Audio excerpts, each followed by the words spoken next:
Salut les loups de mer, bienvenue sur cette nouvelle vidéo sur Cineworld Group PLC, qui est donc un rassemblement de différents cinémas. Donc c'est un groupe qui a extrêmement souffert, donc il fera partie de la playlist des actions sous-cotées et non pas des actions avec une santé de fer, comme on a pu voir Netflix hier. Euh, donc Cineworld, si on parle globalement des cinémas, je vais vous donner ma vision des choses. C'est que les cinémas, ça risque de décroître au niveau du chiffre d'affaires. Parce que parce qu'il y a Netflix, tout simplement Netflix, Amazon Prime et Disney, et ça va s'étoffer de plus en plus le streaming. Ce qui fait que euh, le cinéma, pour voir des nouveaux films, etc., ça perd un peu son utilité. Par contre, il y a quelque chose qui sauve encore le cinéma, c'est le fait que ça fasse une sortie. Dans un monde où on est de plus en plus vers le métaverse et on ne sort pas, dans les interactions sociales, notamment les interactions sociales homme-femme, ou homme-homme ou femme-femme, on s'en fout, ou peu importe, mais dans les relations, euh, comment dire, les relations un peu plus émotionnelles, un peu amoureuses, le fait d'avoir des sorties, d'avoir un changement d'air, etc., dans la vie de couple, le cinéma a une vraie importance. Et on va voir un petit peu après des chiffres qui montrent enfin, la consommation au niveau cinéma en fonction du temps pour le peuple français. Et on va voir que c'est pas, il n'y a pas une décroissance qui est si folle que ça. Donc en soi, moi je suis pas un grand partisan du cinéma. Et pourtant, j'ai investi dessus lourdement. C'est une des plus grosses actions de mon portefeuille. Et on va voir que c'est plus l'opportunité qui me fait investir là-dedans plutôt que l'entreprise. Donc, on va attaquer avec le disclaimer comme d'habitude. Toutes les informations contenues dans cette vidéo sont publiées à titre informatif uniquement. Ce n'est en aucun cas une recommandation d'achat et investir en bourse comporte des risques. Voilà la courbe de la fréquentation des salles en France en millions d'entrées, sachant que le prix du billet est de plus en plus cher. Euh, Si je compare en 2010-2011, c'est à peu près la période, ouais, en gros de 2009 à 2012, c'était ma période bac, BTS, etc., avant de partir en école d'ingénieur et tout ça. Euh, mais c'est la période où j'y allais le plus, et si je me souviens bien, je payais ma place 5 euros, quelque chose comme ça. Aujourd'hui, je la paye 10.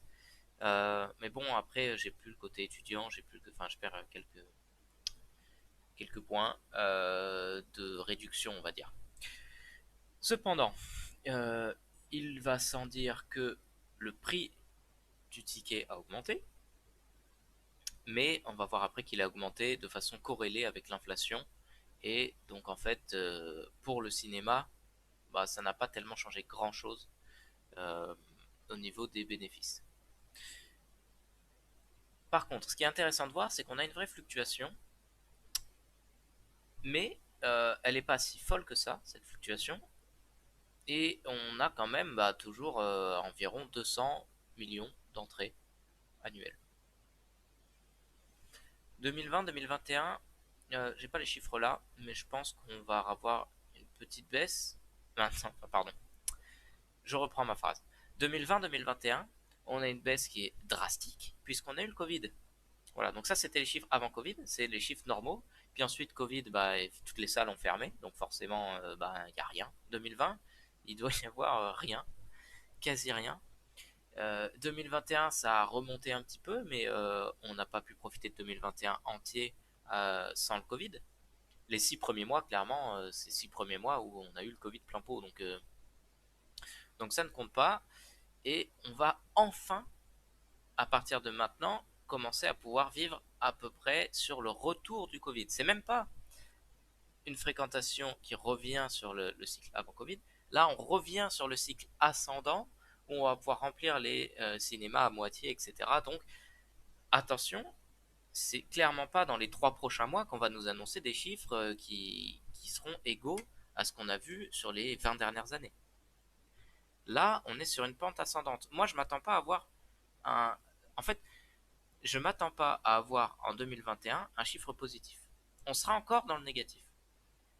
À la fin du trimestre, là, on va avoir Noël qui va nous sauver, où les gens vont vouloir faire un truc en famille. Et regarder des trucs à la télé en famille, c'est quand même pas la folie, sachant qu'en plus, les gens ont été assez séparés les uns des autres à cause du Covid. Donc, ce côté fédérateur, rassembleur du Covid, pardon, excusez-moi, du cinéma, va être vraiment, vraiment quelque chose d'intéressant à Noël et ça va nous permettre de retourner sur des chiffres qui approcheront l'équilibre. L'équilibre, c'est quoi? C'est ne pas perdre d'argent. Actuellement, ce qu'on a annoncé sur les 6 premiers mois, c'est un déficit de 500 millions d'euros, ce qui est énorme, mais ce qui est quand même vachement plus faible que le déficit annoncé l'année dernière pour les 6 premiers mois 2020. Donc, je finis avec ça. Donc, du coup, pour moi, c'est intéressant d'investir maintenant parce qu'on a touché le fond et donc maintenant, les chiffres qui vont être annoncés seront de plus en plus hauts et donc la courbe devrait faire que monter, monter. Voilà la corrélation entre les... Donc ici on a les entrées et on a le prix moyen ajusté à l'inflation qui montre que en fait le prix il a monté, enfin il avait baissé depuis 1990 et là actuellement clairement il est en train de remonter.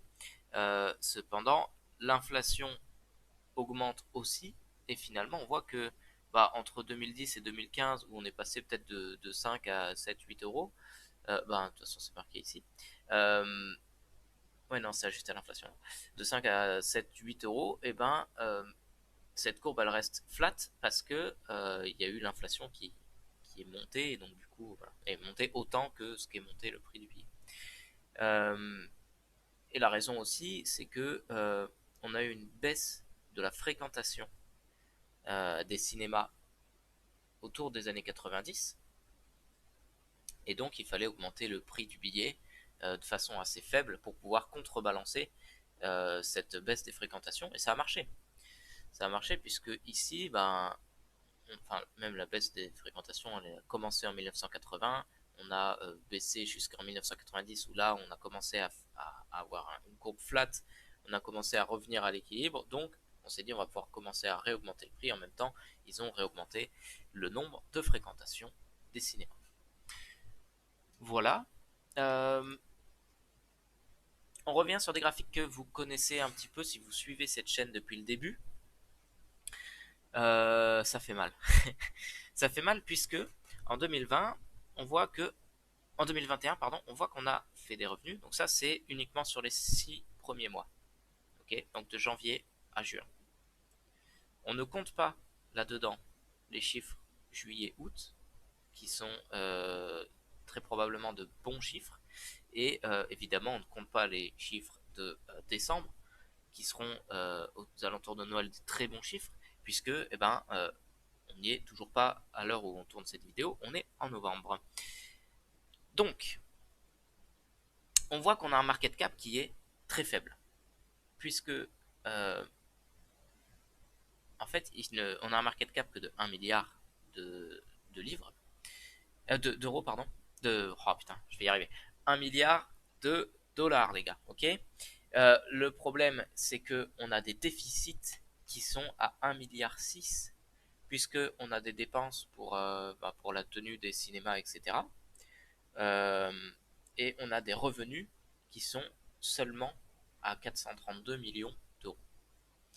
Donc, si on prend les taxes, la dette, le coût sur revenu, etc., on arrive sur des bénéfices nets à moins 1,6 milliard. Très mauvais. très très mauvais. On va pas se mentir, hein. Moi je suis investisseur sur cette action. J'aimerais que, je suis fortement investisseur d'ailleurs, j'aimerais vraiment que ça reprenne du poil de la bête. Et moi je vois pas pourquoi ça en reprendra pas. C'est comme les actions aériennes, hein. De toute façon, l'être humain n'arrêtera pas d'utiliser des avions. Les compagnies aériennes, si vous êtes patient, c'est le meilleur investissement puisque c'est sûr et certain, l'être humain continuera à utiliser l'aviation en moyen de transport. C'est sûr et certain. Donc, vu la perte que ça a pris, l'aviation, si vous êtes prêt à attendre, parce que là ça va latéraliser un petit peu, parce que cinquième vague, sixième vague, machin, on sait pas, euh, ben, si vous êtes assez patient, vous êtes sûr que d'ici 3-4 ans, vous ferez des bénéfices. Pour moi, le cinéma, c'est pareil. Parce que c'est moins vrai que pour l'aviation, puisque clairement, pour moi, dans 30 ans, les cinémas, ça aura peut-être divisé par 2 ou par 3 la consommation cinématographique en présentiel dans des salles de cinéma comme aujourd'hui. Ce qui sauve un peu le cinéma, c'est le fait de pouvoir avoir du 3D, de pouvoir avoir du IMAX, du 4K, du machin, des grosses enceintes.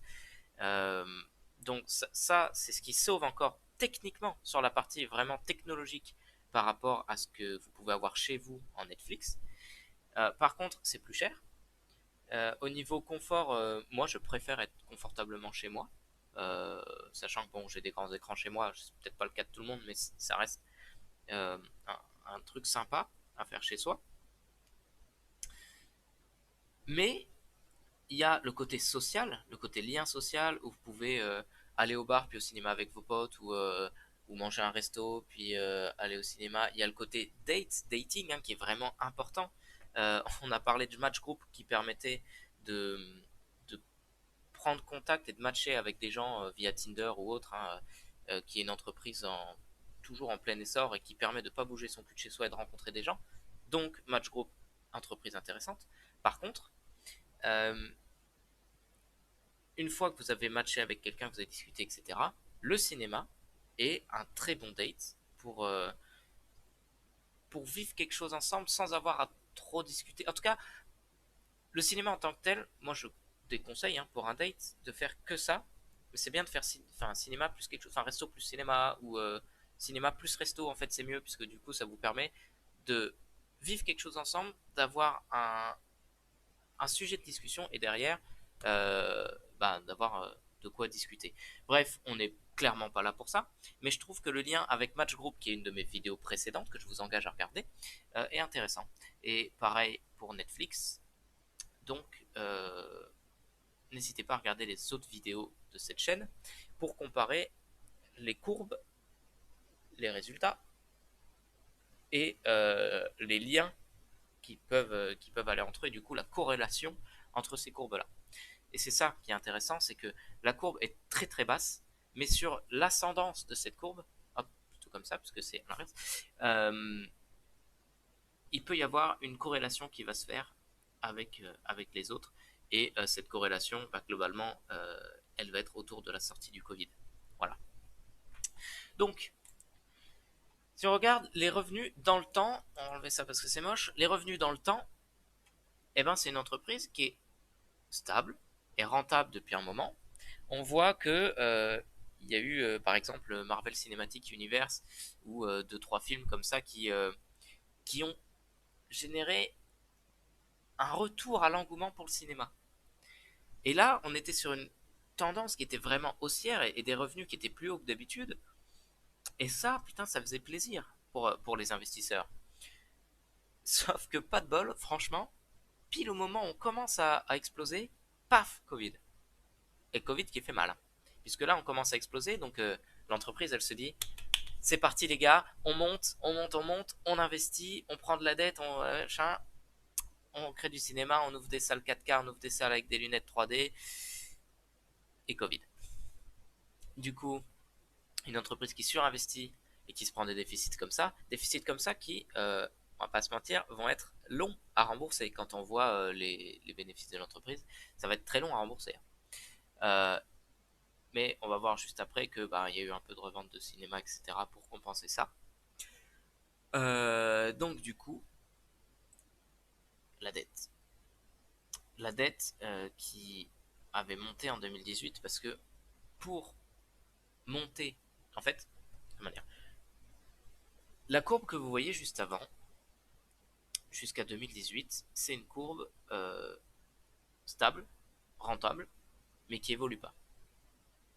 Là, Cineworld Group, ils se sont dit, ok, on a un business qui est stable, on a une consommation qui est stable, je propose qu'on ouvre plus de cinéma, qu'on investisse plus dans une nouvelle technologie, machin, pour que ce soit plus attrayant, que les gens payent plus. C'était une excellente idée, puisque ça a marché. On voit ici qu'on génère plus de bénéfices. Et comment ils ont fait? Eh ben, ils ont fait des emprunts, ils ont pris de la dette pour augmenter leurs capitaux propres, c'est-à-dire ouvrir des cinémas, augmenter la technologie, etc. Donc on voit qu'en fait les capitaux propres augmentent en même temps que la dette, un petit peu moins, puisque forcément ça serait trop facile sinon. Et pendant 2 ans, bah, ils ont fait un petit peu plus de bénéfices, ce qui fait qu'on a baissé la dette. Okay, donc en fait, le, le, le comité de direction et d'investissement de Cineworld Group, en 2018, ils ont fait une super affaire. Ils se sont fait, comment dire, ils ont été visionnaires. Ils se sont dit, on y croit, on y va, ça va marcher. Ils y sont allés, ça a marché. Donc, on peut pas mettre ça sur le dos de la direction. Pourquoi j'en parle? C'est pour dire que là, la direction, c'est une direction intelligente et forte. Et, euh, et donc là, ils ont ramassé avec le Covid, mais on peut avoir confiance en une direction qui a réussi à faire un coup comme ça et à rentabiliser en 2 ans en gros son investissement, puisque la dette était revenue au niveau des capitaux propres, donc une entreprise saine. Sauf que 2020 arrive, le Covid arrive, et donc là, bah forcément, tout est tombé. Tout est tombé au niveau des bénéfices, vous l'avez vu ici. On a des gros déficits qu'il faut rembourser. Donc, eh ben, perdre un petit peu les capitaux sur lesquels on avait investi, c'est un petit peu dommage. Euh, et pourtant, garder la dette. Donc, en soi, cette courbe-là, elle est dramatique. Très franchement, quand vous voyez une courbe comme ça, fuyez. C'est simple. Quand vous voyez une courbe comme ça, fuyez. Alors, pourquoi j'en parle quand même? Et pourquoi j'ai investi autant dans Cineworld Group? Pour 2 points. Le premier point, c'est cette courbe-là.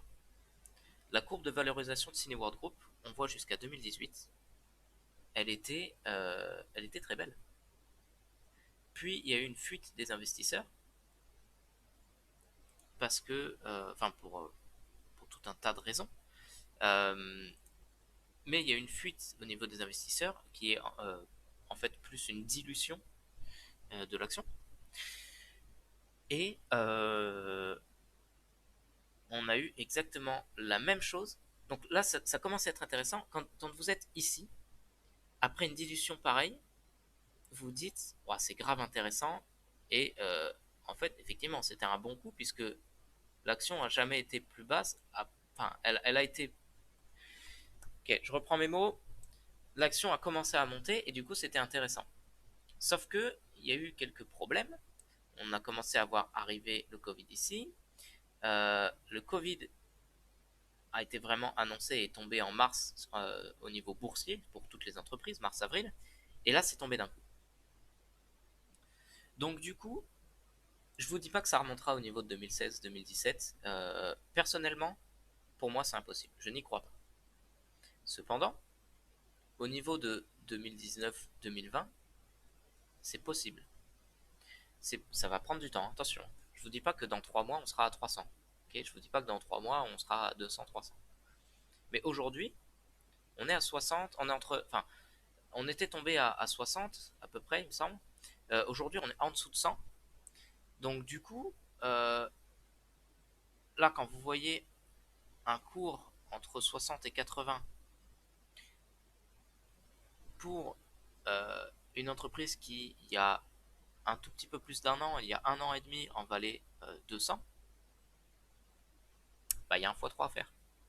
Il y a un x3 à faire, mais le x3, bah, il va prendre 3 ans, 4 ans peut-être. Enfin, il faut vraiment se remettre du Covid. C'est ça qu'il faut se dire.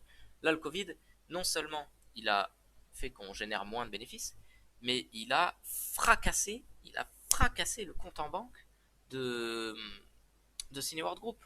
Et Cineworld Group, ce compte en banque, il faut qu'il le re-remplisse, il faut qu'il redonne confiance aux investisseurs en disant regardez, on fait du bénéfice, etc. Et voilà.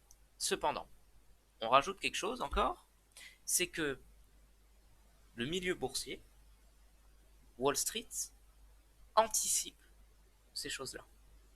Ça veut dire que quand l'entreprise fera des bénéfices, le cours sera déjà trop haut puisque Wall Street aura anticipé le fait que Cineworld Group va remonter, etc. et qu'ils vont faire du bénéfice, blablabla. À partir du moment où ils vont commencer à publier des résultats, où ils vont commencer à faire du bénéfice pour rembourser cette dette, le cours va exploser. Et il vaut mieux investir avant. En tout cas, c'est le pari que je fais. C'est le pari que moi, investisseur, je fais. C'est le pari que je fais dans les entreprises que je présente dans cette playlist, qui sont la playlist d'actions sous-cotées. Et en gros, c'est des actions qui vous permettent, avec un petit capital, d'atteindre des objectifs de millions ou autres. Enfin, je ne sais pas quel est votre objectif, mais en général, c'est l'objectif des gens qui suivent ces vidéos-là, c'est la liberté financière. Et bon, en général, elle s'acquiert un petit peu autour du million. Alors, c'est pas exactement 1 million. Et puis, ça dépend de vos coûts de vie, etc. Mais bon, bref, si vous voulez un gros chiffre avec un petit capital, vous êtes obligé de passer sur des actions comme ça. C'est comme les cryptos. Les cryptos, c'est pareil. Sauf que ça, c'est plus facile à comprendre. C'est plus facile de voir d'où on vient, pourquoi et où ça va. Puisque c'est vachement plus tangible et logique. Le passé, on le comprend. L'avenir, on l'imagine. Et le présent, on est dedans. C'est très beau ce que je viens de dire. Je pense que je l'utiliserai sur d'autres vidéos. Bref. Donc, c'est intéressant puisque l'entreprise va remonter, potentiellement faire un x3. Mais il n'y a pas que ça, puisque c'est une entreprise qui verse des dividendes importants. À savoir, le dernier dividende qu'elle a versé était équivalent à 12%, 12% de l'investissement. C'est énorme. C'est-à-dire vous investissez 100 euros, dans l'année, l'entreprise vous reverse 12 euros. Alors, c'est un peu exceptionnel. Hein, le dividend yield, vous voyez bien qu'il y a un pic qui a explosé à 12%, parce que bah, le cours boursier s'est pété la gueule, et ils avaient déjà annoncé les dividendes qu'ils allaient verser, c'est-à-dire 15 centimes de dollars pour l'année, par action. Et donc du coup, forcément, eh ben, le dividend yield a explosé. En temps normal, on peut plus compter sur un dividende à aller entre 4 et 5%, ce qui reste intéressant, sachant que si on investit maintenant, que le cours prend un x3,